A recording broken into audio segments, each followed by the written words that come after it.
Hello, everyone. Welcome back to the Raw Makers podcast, season 3. Yes, 3 seasons of this podcast for the winter months.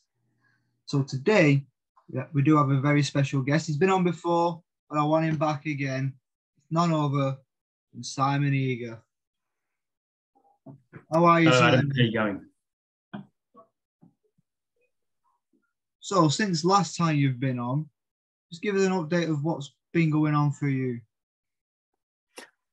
Okay, Adam, first of all, thanks for inviting me on again. I appreciate that. I've been pretty busy since we last spoke. The coaching world has a lot of interest for me and a lot of different things I'm doing within that space.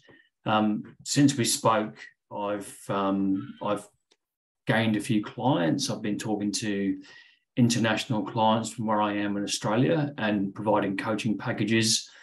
I've gone down a journey of looking at speaking gigs. I've actually got a speaking gig on Wednesday this week as a keynote speaker.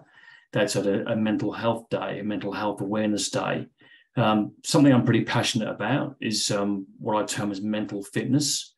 Certainly from my policing days, I've seen a lot of things stress related, PTSD, that type of thing in colleagues and myself.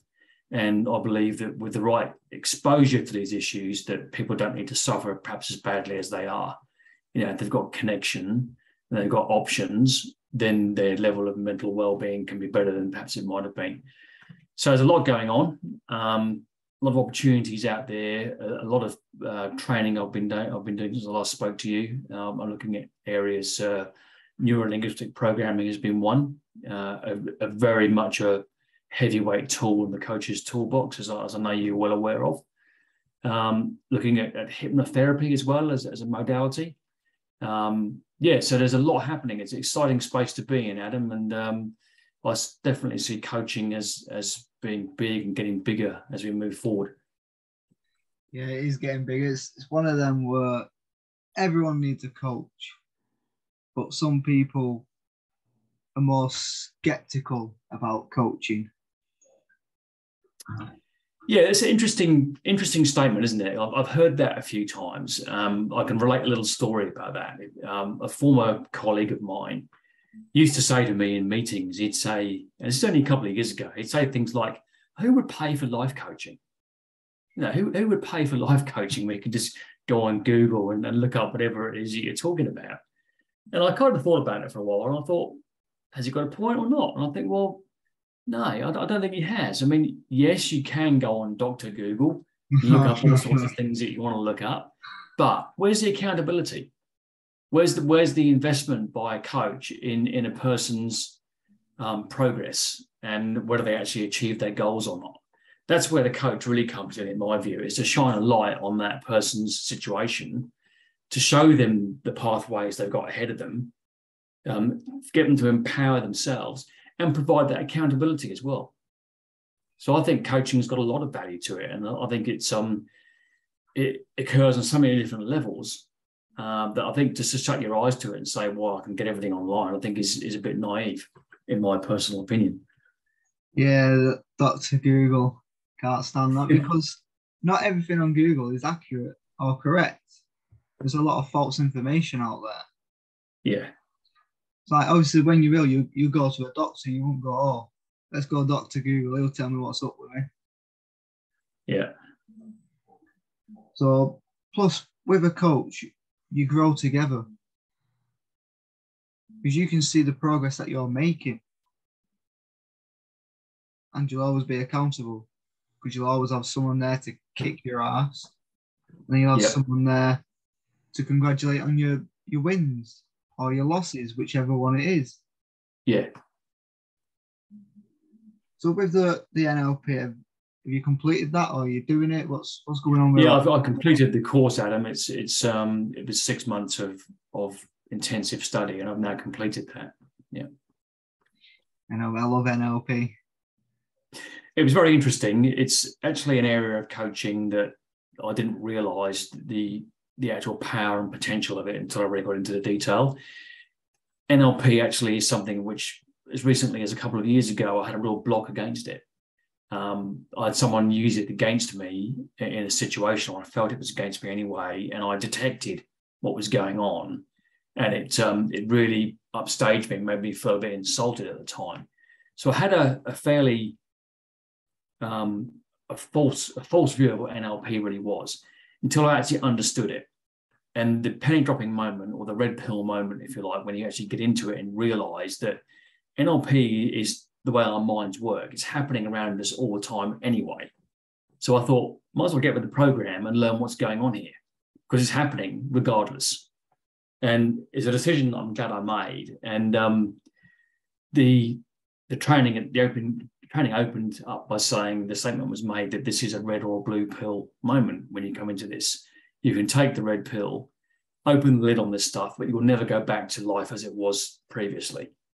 And I found that to be really true. The way I speak to people or engage in conversations now, or if I'm with a group of people, you can't help but look at what's going on behind the communication. You can't help looking at things like micro expressions and looking at people's non-verbal communications and stuff like that, because it's all so powerful. And if you ignore it, I just think you're blinding yourself to a lot of the communication opportunities that are going on. That's it. I mean, with NLP, it's like with anything. It's a great tool if you know how to use it, but you got to use it in the right way, because there's quite a few people out there who use it in the wrong way to manipulate and use it in a bad way to control people. NLP is not about control. It's used in coaching as a tool to help the client basically grow into a better person themselves. Yeah, I couldn't agree more with that statement. I think that's very valid. Certainly, one of my takeaways from NLP is that you can have a good set of coaching questions that you can apply to a situation, but if somebody is dealing with a state of mind that they're in for long periods that they find unhelpful, what NLP actually does, it provides a technique or a choice of techniques that the coach can use to actually help that person to change their state of mind, or change their mindset, or change their outlook on a certain situation. When you're talking about things like timeline therapies and stuff like that, that is so powerful, because you're really just going into the memory someone has of an event. Let's be honest about it. Once an event's in the past, all it is a memory. All we have is a memory of that event. And the perceptions around that memory, if we go back into it, can be changed to alter the outcomes moving forward. So it's a very powerful tool. And as you point out, Adam, it's probably is used in some quarters for manipulation. And we've all seen advertising and such like where people think they're being manipulated. Undoubtedly, it's being used there, but in the correct hands, as you say, and from a coaching point of view, a very powerful tool to affect change for a client. Yeah. I love NLP. It's probably one of the best tools you can have as a coach. I mean, like you said, with mental health, that's one of my missions in life, especially to reduce the suicide rate in men. Oh, yeah. The statistics are way too high. I think the last time I read it, it was like, out of all from the ages of 25 to 40 is like the highest category for suicides. And I think the latest statistic I read was 1 in 3 men will kill themselves every day. Yeah, that's a scary statistic, isn't it? It's extremely frightening. I could certainly relate to, here in Australia, where I am on the Sunshine Coast, just north of Brisbane, the area's got quite a large percentage of veterans from the armed forces. There's also a very high suicide rate on the coast itself, which is really, it makes you wonder, because it's environmentally such a beautiful place to live, and you wonder why it has this issue going on. But when you're dealing with things like social isolation, disconnection, community type issues, and then mix in veteran type stuff and PTSD, everything, then you've got this, you can have people that get into a hopeless situation where they feel there's no options. And I think it's a terrible indictment of our times that suicide, particularly in men, is that high. I mean, my aim is to reduce suicide in everyone, not just men, but women as well. Yeah. But my main priority is men, because that's the highest category. Yeah. It's always that statistic that the two words I hate the most, what anyone can say to anyone, is man up. I mean, what is man up? But this is why men resort to suicide, because they feel like they can't talk to anyone, and if they do open up, they get called every name under the sun, and they're always getting put down.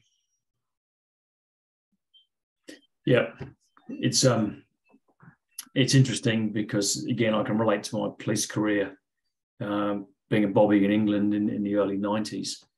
There's very much a canteen culture in the force at that time that either handle the job or get out. If you showed signs of weakness or you showed stress and emotion as a result of going to certain situations, you're basically told to man up, as you just said. Get on with it. Toughen up, swallow a bag of cement, all that sort of stuff. If you can't handle it, get out, that sort of thing.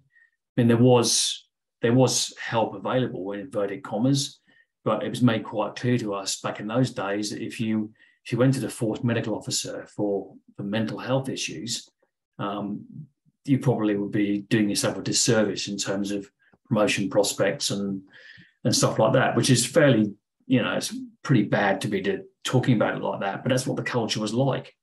I know guys that were in the military in those days, in the 80s and 90s, very much the same. It was all that tough, macho, traditional image of those roles.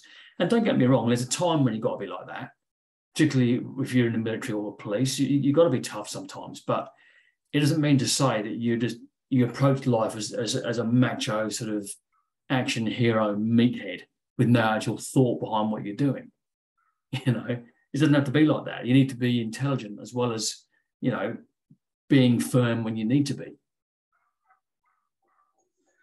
So tell me more about the speaking you're doing on Wednesday. Yeah, okay. Well, the gig on Wednesday, it's organised through Rotary on the Sunshine Coast. And what it's all about is called Don't Bottle It Up. It's about mental health, or we're terming it as mental fitness. So I believe that mental health even the words have a bit of a stigma attached to them. And I think if you call it mental fitness, it's really what we're talking about here is getting people back in that good space.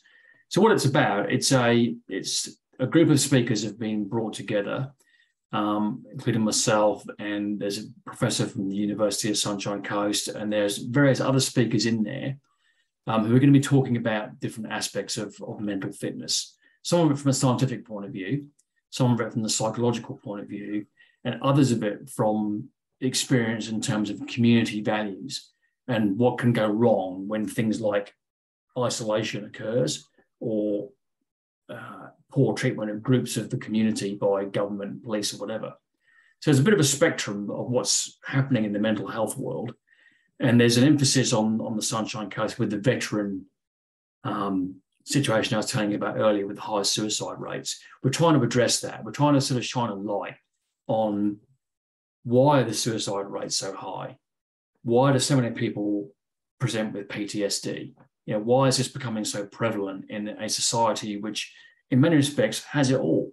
We've got all the information. Many people are quite affluent, live in beautiful areas. Why are people suffering like this? And that's really what the day is about. It's about bringing that to the forefront and getting some like-minded professionals in the room to discuss different aspects of it. Sounds good. Well, good luck with that one as well. Yeah, thanks. It should be an interesting day, and it's any opportunity, I think, like yourself, and like your mission, you've said, any opportunity I get to sort of talk about this stuff in public and share my own story. If someone else benefits from that, if just one person somewhere gets value from it and benefits from it, then I've achieved my mission. I said it's all about getting the awareness out there. It's not just the people who suffer from the mental fitness or mental health problems, but it's also about the people who don't know what it actually is. It's about educating them to spot the signs, who then can get them help. Yeah.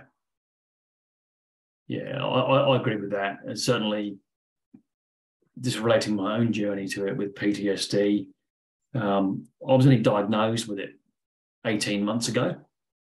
And I've been through a 30-year law enforcement career, thinking I would never get PTSD, thinking it would never affect me. I mean, I enjoyed all my service. I enjoyed my days in the police, by and large. I enjoyed my days in Australia as an RSPCA inspector and local government, all that type of stuff, dealing with conflict situations, dealing with stressful situations. And I thought I had a pretty good system for dealing with it, which served me well for quite a long time. But no one's invulnerable. That's what I'm getting at here. Yeah, people can have this creep up on them without realizing it. And then an event happens one day that triggers a meltdown, and you're in all sorts of problems. Yeah. And again, that's where a good coach will come in. I think a coach definitely has a role to play. I think there's within that arena of help, obviously with psychologists and counsellors, there's a lot of help, sort of medical help available that is part of the equation. But I think when the person maybe is on the recovery side of a situation, that's when a coach probably has more relevance, when they're looking forward to the future. Very much with the psychology and counselling, I view it as they're looking at the problem in the past that's led up to it. The coach is looking at the future. The coach is looking at, okay, how do we empower this person to make use of what they've got, the resources that they've got, and move forward with it. Yeah, I totally agree with that one. So what else has happened since we last spoke in the season 2 podcast? Oh, okay. Right. Well, there's a lot obviously going on in the studying area. So in my coaching business, the NLP has been happening.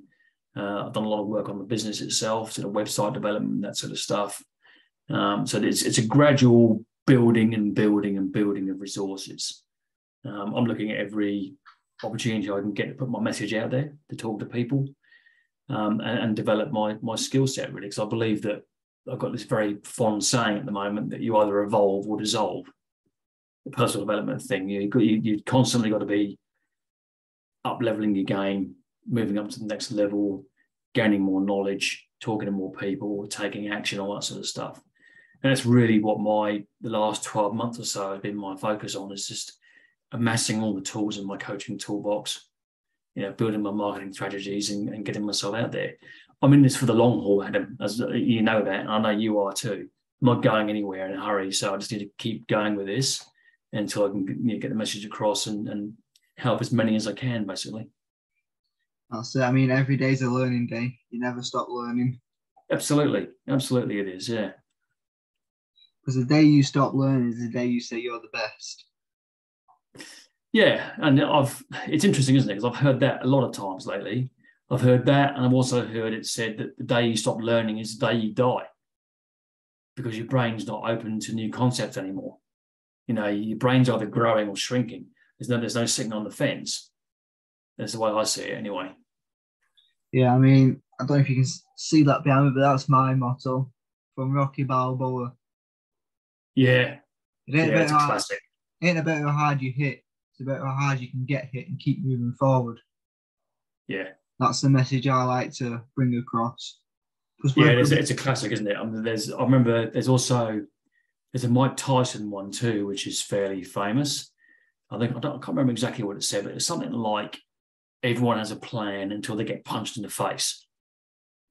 Fairly typical blunt Tyson type statement, but it's true, isn't it? Everyone has a plan until they get a major setback. Then the real test is, do you get up again and keep going?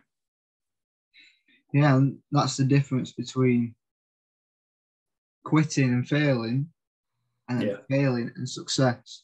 Because everyone will have failure. Yeah. You can't have success without failure. I say this every time. There is no Yeah. success without failure. Yeah. No, I quite agree. And everyone's journey is a whole string of failures, really, isn't it? The person that's successful, I think, is the person that fails one more time than the next person and gets up again. You know? That's it, because just because you failed at something don't mean you're a failure.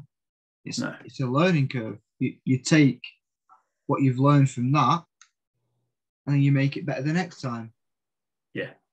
It's like we have a saying in EI, which is emotional intelligence.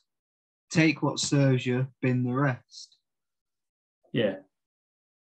Yeah, that's a good one too. And I can relate that again to my journey.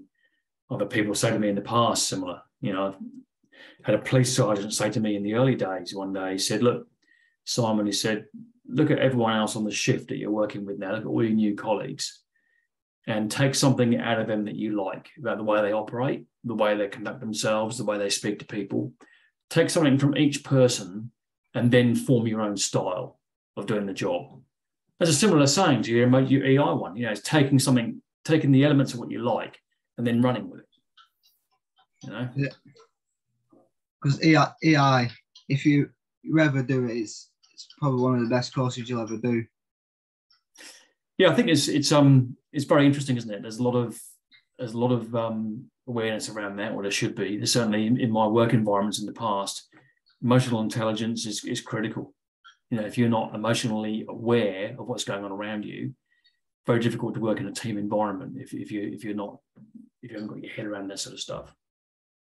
I mean, for any listening viewers watching this, if you ever want to do emotional intelligence, I can 100% guarantee the best emotional intelligence coach you can work with is Lindsay Cut. So if you ever want to check her out, it's lindsaycutcoaching.com. Check her out, get signed up with the EI, and I can promise you will not regret it. It'll be the best course and decision you'll ever do. Because not only does it work on yourself, but it works on yourself how to develop a better version of you to help your client.